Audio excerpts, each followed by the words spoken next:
Coach, tough loss today. In that first quarter, Kings only had time of possession of 3:21. They ran 7 plays, scored 2 touchdowns. What was the message to the defense to get them back on track after this first 15?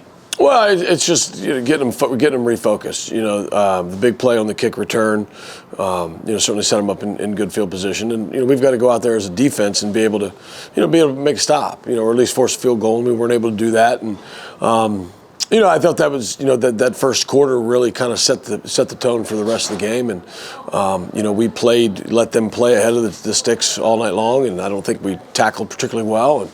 And we made some mistakes and ultimately cost us. Robinson ran for 155 yards on 10 carries in that first half. He was the big piece on really breaking down your defense. Mm-hmm. So then going into halftime, just what was the message to help shut down the holes and prevent him from having those big yard? Sure. Yeah. Again, right. I don't think we tackled particularly well.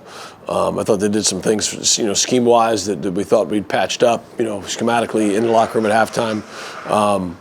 But that makes it tough, right? When you're patching things back together. We had a guy go out hurt, but that happens, and you've got a next man up. And we didn't tackle well, and I don't think we played particularly well.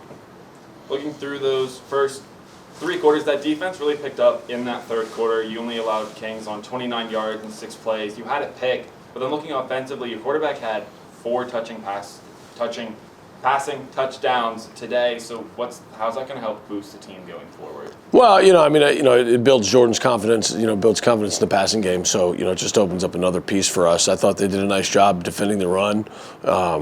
I felt like that was an emphasis that they kind of put on their game plan, which I would have done the same thing. So, Jordan and that group's they're pretty dynamic and pretty special at times, and excited about where they're going to go for the next 5 games. Looking at your next game, you have Cordy at home at homecoming.